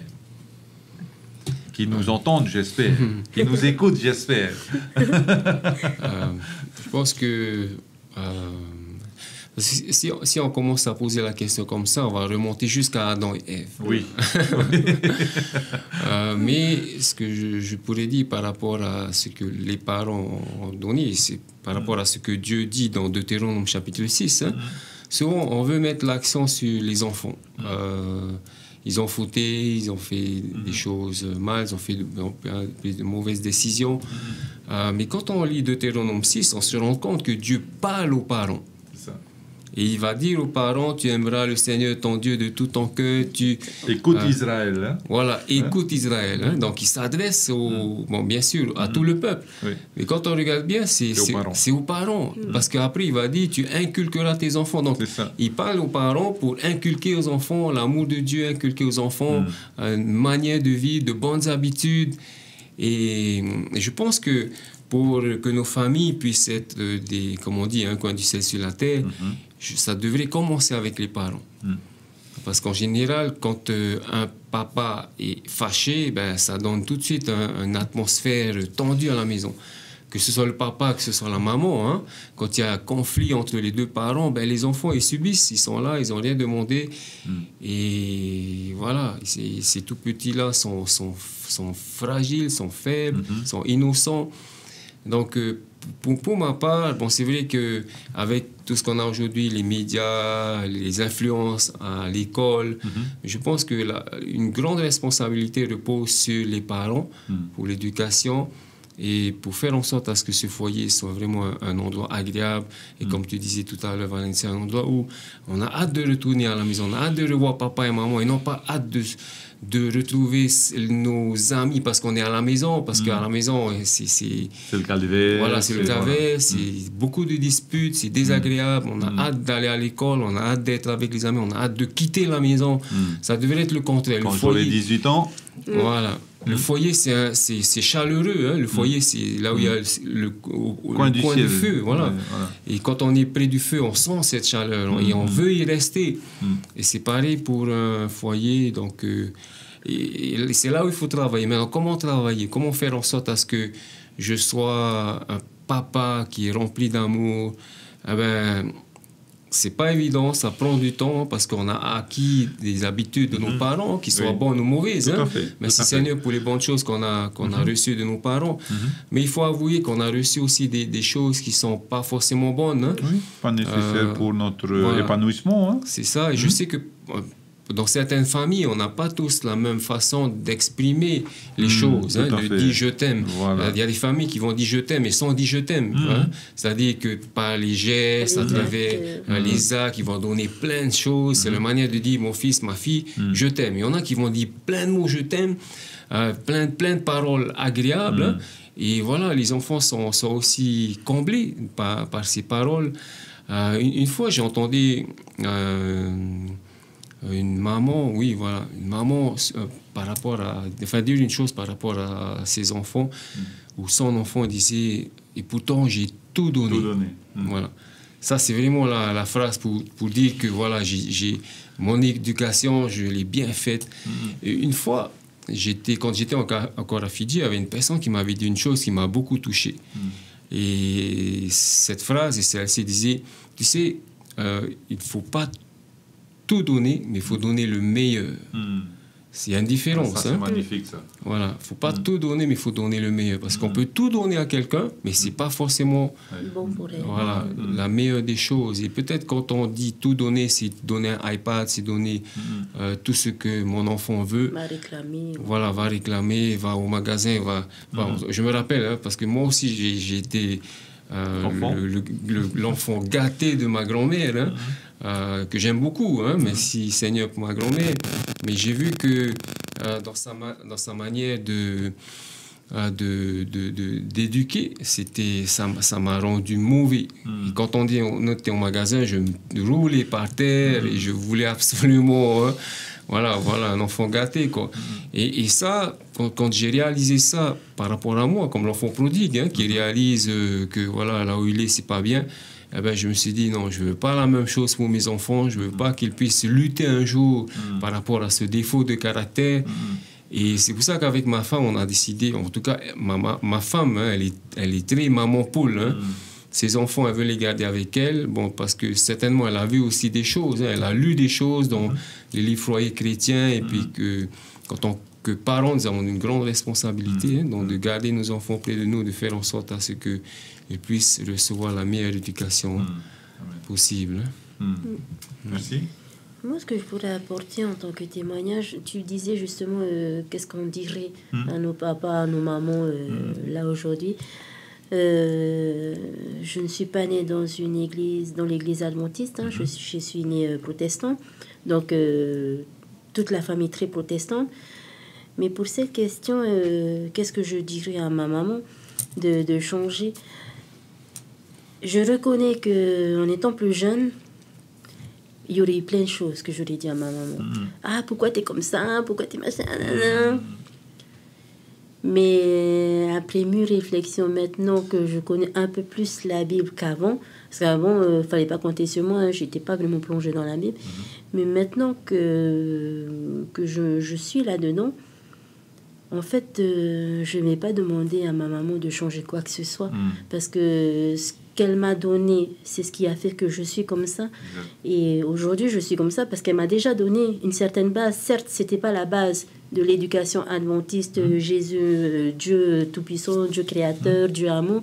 C'est pas cette éducation que j'ai eue. Moi, c'est l'éducation tahitienne, dirons-nous, où tu es une fille, tu es l'aînée, parce qu'en fait, je suis l'aînée de toute la fratrie de mes tontons tatis. C'est moi l'aînée fille. Hein. L'aîné garçon, c'est mon frère qui est l'aîné garçon des frères et sœurs, des frères de ma maman. Et c'est elle qui a eu le premier garçon, c'est elle qui a eu la première fille de tous ses frères. Et donc, je suis l'aînée fille, mon frère est l'aîné garçon.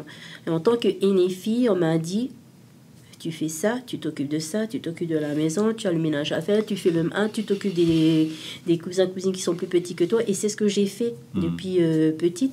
Ça a été ça, mon éducation. C'est balayer la main, nettoyer la maison. Quand il y a les enfants plus jeunes que moi, il fallait s'en occuper, il fallait faire le main et tout. Même si c'était pas aussi strict que ça, parce que j'avais des moments où je pouvais me comporter en enfant et jouer. Et puis, comme mes cousins et moi, on avait à peu près le même âge, sauf que j'étais plus âgée de 2-3 ans déjà. Et après, ça monte. En fait, on avait à peu près le même âge. Donc, il arrivait que... On sortait, nous, les enfants, on allait à Outa, comme on disait, on allait s'amuser et tout.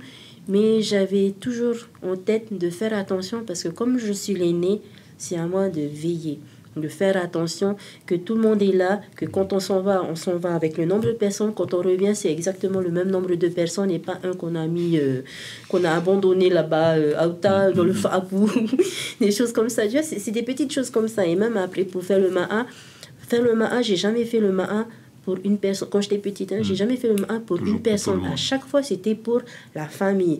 Très tôt, j'ai appris à faire la cuisine. Et c'est pour ça qu'aujourd'hui, j'ai horreur de faire la cuisine. Très tôt, j'ai appris à faire la cuisine. Mais c'est pas mon dada, ce truc-là. Et en fait, quand on te donne ces bases-là, tu as tendance à penser plus aux autres qui sont plus jeunes que toi qu'à toi-même. Donc, qu'est-ce que je dirais à maman? Je ne peux pas vraiment parler de mon papa parce que j'avais 6 ans quand mon papa est décédé. Et donc, j'ai plus eu l'éducation de ma maman et de mes grands-parents. Ma grand-mère surtout. Pas vraiment mon grand-père, mais plus ma grand-mère. Et qu'est-ce que je pourrais dire? Déjà, à l'époque, j'aurais dit, pourquoi est-ce que tu m'as laissé avec mémé? Pourquoi est-ce que tu m'as laissé... vivre en fait avec mémé et copains en fait, mes grands-parents qui m'ont éduqué? Pourquoi tu m'as pas gardé avec toi alors qu'elle travaillait, qu'elle avait des responsabilités aussi, qu'elle avait un travail où elle travaillait tard et tout, mais ça à l'époque je savais pas. Moi tout ce que je voyais c'est qu'elle était pas là, c'était mes grands-parents qui m'ont appris l'alphabet et tout. Et ensuite petit à petit, quand mon papa est décédé, elle m'a récupérée avec mon frère aussi, et ensuite elle nous a éduqués elle seule, toute seule. Mon frère, mon grand frère, moi-même déjà, et ma petite soeur qui, elle, n'a pas connu mon papa. Et donc, avec ce qu'elle avait, elle, comme base, elle nous a éduqués, nous 3, ses enfants, elle toute seule, avec ses propres bases. Mais, en tant que maman, chaque jour, c'est un jour nouveau, et ensuite, elle grandissait. Parce qu'après, elle a travaillé à un moment donné pour l'église protestante, vraiment... à Paoufel, elle travaillait pour l'église. Pourquoi? Parce que mon papa était décédé, elle avait cette envie de rechercher une aide. Et cette aide-là, elle a trouvé en Dieu dans l'église. Dans cette communauté-là. Voilà, donc c'est comme ça qu'elle a vécu. Donc après, elle a essayé de nous inculquer ça. Même s'il y avait des choses qui n'étaient pas très justes, que maintenant je sais d'ailleurs, mais elle nous a envoyés à l'église. Et c'est à l'église protestante où j'ai commencé à à développer en fait cette réflexion spirituelle. Parce qu'on nous faisait lire la Bible, mais c'était vraiment superflu, c'était vraiment survoler la Bible. C'était pas une étude approfondie de la Bible. Et il arrivait que quand je posais des questions, j'avais pas de réponse. Et du coup, comme j'avais pas de réponse, qu'est-ce que je disais? Pourquoi est-ce que je vais continuer à suivre alors qu'on ne me répond pas, que je n'ai pas de réponse qui me satisfasse moi?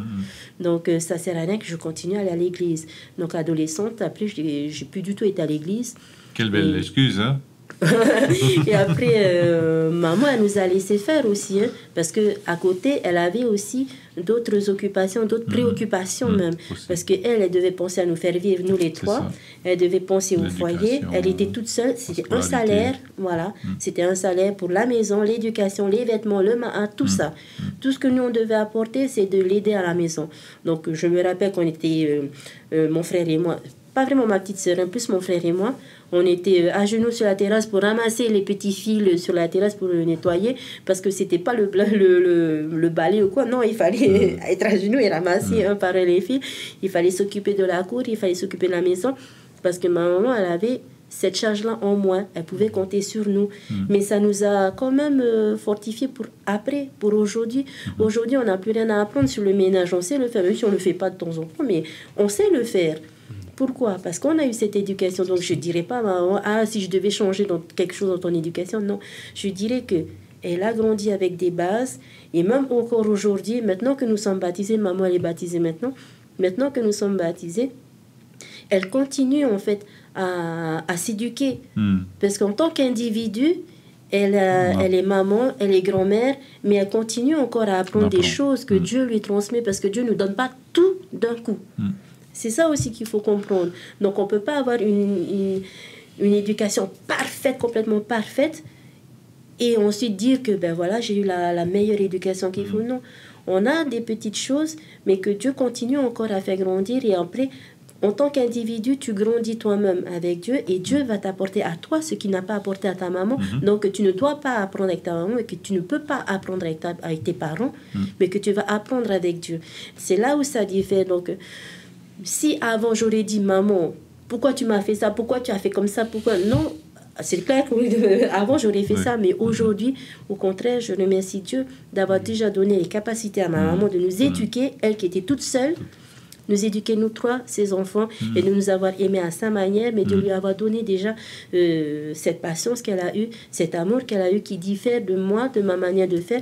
Mais j'espère que Dieu encore va continuer à la garder en bonne santé, et surtout dans son cheminement qu'elle suit avec Dieu, et qu'il va nous aider encore, nous, mon frère, ma soeur et moi-même, à grandir en gardant le meilleur qu'elle nous ait donné, et pour ensuite grandir avec quelque chose de plus que Dieu nous aura donné à chacun d'entre nous pour grandir avec nos propres familles. Maintenant, en parlant de famille, moi, je ne suis pas maman.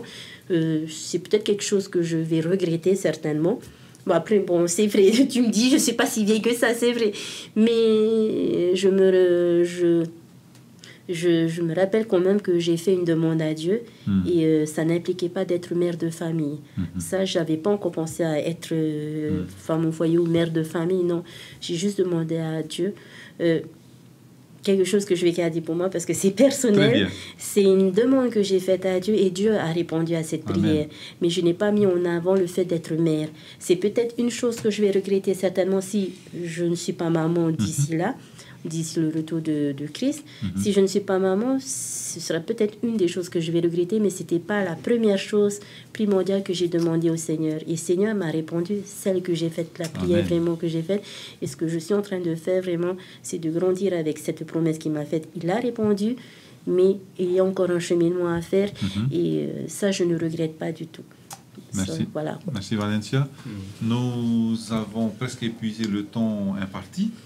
Est-ce qu'on peut avoir le mot de la fin, pasteur? Est-ce qu'une idée peut-être qu'on n'a pas bien développée, ou bien par rapport à cette parentalité, qu'est-ce que tu voudrais que nos jeunes retiennent ou nos auditeurs, auditrices retiennent? Alors, par rapport au fait d'être parent, c'est... il y en a qui sont devenus parents sans choisir, sans les choisir. Il y en a qui ont choisi, qui ont bien réfléchi. ils savent ce qu'ils veulent, ils savent où ils vont. Il y en a qui ont découvert ce qu'ils veulent en chemin. Donc il y a différents cas. Il y en a qui se sont retrouvés seuls en tant que parents parce qu'il y a eu certainement un décès, voilà, un divorce. Voilà. Donc, mais ce qu'il faut retenir dans tout ce que nous avons vu ici, c'est que au-delà de ce que nous sommes et de ce que nous avons, c'est Dieu. C'est Dieu qui va faire que ça va apporter dans notre vie un équilibre. Qu'on soit prêt, qu'on soit pas prêt, qu'on ait reçu une éducation favorable ou pas, c'est Dieu qui va permettre que, on va pouvoir réajuster les choses, repartir sur de bonnes bases, comme il est dit dans la parole de Dieu. Si nous avons péché, Dieu est fidèle et juste pour nous le pardonner, pour nous purifier. De toute iniquité. Voilà, Dieu nous donne un nouveau départ. Mais dès maintenant, si nous avons mal agi hier, aujourd'hui nous voulons bien faire et nous voulons améliorer nos relations avec nos enfants, avec notre époux, épouse, et faire en sorte à ce que notre foyer soit un foyer plus agréable. Et tout en sachant que ça ne va pas être facile. Ça veut dire qu'on va faire... On va faire des efforts, mais il y aura aussi des moments où ce sera difficile, et même parfois très difficile, mais il faut persévérer et continuer à garder l'amour de Jésus dans notre cœur, la prière, l'étude de la parole, et aussi écouter aussi les conseils continuer à écouter les conseils de nos parents, de nos amis aussi, de personnes qui sont plus expérimentées que nous aussi, qui pourront nous aider. Le fait d'avoir, comme on a vu dans une des écoles de sabbat, quelqu'un qui sache nous écouter, c'est beaucoup aussi. Parce que parfois, on a juste besoin d'une oreille pour nous écouter.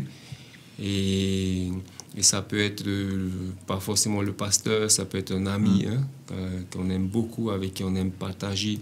Bien sûr, la meilleure des choses à faire, c'est de confier cela aux oreilles du Seigneur. Parce que partager un fardeau à quelqu'un, c'est rajouter un fardeau dans la vie de cette personne. Bon, merci Seigneur si elle arrive à le porter, mais vaut mieux le confier à l'Éternel. Comme Dieu a dit dans Proverbe chapitre 3, verset 5, confie-toi à l'Éternel de tout ton cœur. Ne t'appuie pas sur ta sagesse, reconnais-le dans toutes tes voies, il aplanira tes sentiers. Donc, un appel à chacun de nous de se remettre entre les mains de Dieu, qu'on soit parent, qu'on soit célibataire ou pas. Le secret, c'est cette relation avec Dieu, et Dieu aplanira le sentier de nos vies. Voilà. Amen. Moi, je vais appuyer tout à fait ce que le pasteur dit, en rajoutant même que Philippiens 4, verset 13 nous dit « Je puis tout par celui qui me fortifie ». Ça, c'est vraiment un verset que j'ai à cœur. Et même en tant que parent, même si je ne suis pas parent, mais je suis tati. Et même en tant que tati, en tout cas, les parents, ce que j'aimerais apporter, c'est vraiment ça. C'est confiez-vous en l'Éternel, parce qu'il n'y a que lui qui peut vous fortifier. Et lorsque vous demandez quelque chose au Seigneur, tendez l'oreille aussi. Il faut savoir écouter. Il ne faut pas juste demander. Il faut aussi écouter. Donc, voilà. Donc, comment est-ce qu'on écoute? La prière, la méditation, faire un retour sur soi et puis vraiment faire confiance à Dieu. Parce que Dieu ne dit pas des choses comme ça à la légère, non. Il a un plan pour chacun d'entre nous. Maintenant, c'est à nous de tendre l'oreille, d'écouter, d'entendre ce que Dieu a à nous dire pour nous. Donc, voilà. Bien, chers amis, en guise de conclusion, je voudrais remercier bien sûr mes deux amis, Valencia et Pasteur Tehuiari, pour le parcours, en tous les cas, le partage de la leçon de cette semaine, être parent. Eh bien, comment faire rendre attrayant, en tous les cas, le fait de marcher avec Dieu auprès de nos enfants, afin que eux aussi, à leur tour, ils puissent vouloir aussi fortement marcher avec Dieu, donc être ses relais, ses repères. Et si toutefois, eh bien, un de nos enfants s'écarte du chemin, devient cet enfant prodigue, prions avec ferveur, pour que le Seigneur, eh bien, qui comprend notre douleur, eh bien, puisse faire en cet enfant ce retour en lui-même, ce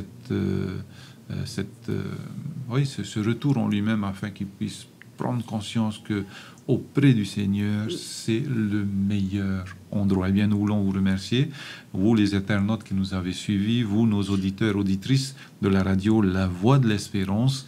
Et nous allons terminer donc avec la prière de notre pasteur Tehui Ari. Merci, prions. Seigneur notre Dieu, encore une fois, nous te remercions pour ces paroles qui viennent de toi. Merci Seigneur de ce que tu nous as tout enseigné. Tu as montré le chemin de la vérité qui mène à la vie. Jésus-Christ qui est venu dans ce monde, qui est venu montrer, révéler ton amour, ton caractère. Et tu nous touches. Et étant remplis de cet amour, nous voulons notre tour partager cet amour au sein de nos foyers, de notre foyer, de nos familles. Une prière pour tous ceux qui nous écoutent. Et une prière aussi pour ceux qui souffrent, ceux qui vivent des moments difficiles dans leur couple, ceux qui n'ont plus peut-être leur partenaire. Merci Seigneur d'être avec eux et avec les enfants qu'ils ont à charge. Et que nous puissions être une oreille attentive et être, comme nous le pouvons, une aide dans ce que nous pouvons apporter, dans ce que tu nous accordes. Seigneur, merci Seigneur pour de réconforter aussi ces mamans, ces parents qui encore continuent à prier pour leur fils, leur fille, afin qu'ils puissent retrouver le chemin de la maison, le chemin vers toi, notre Dieu.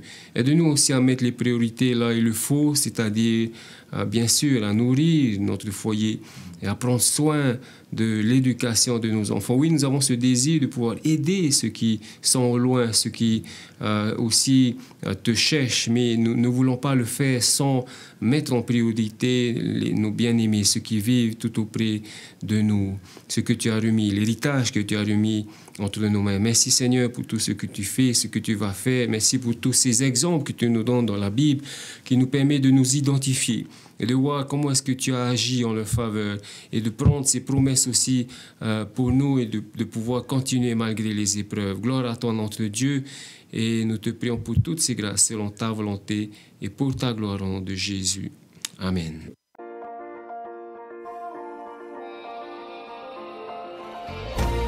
Vous pouvez retrouver toutes nos émissions en version podcast sur lvdl.pf. Inhinhi oto if of ahoy tatatumof hanhor a in ay hoy tatatu tahuana tirara lvdl.pf.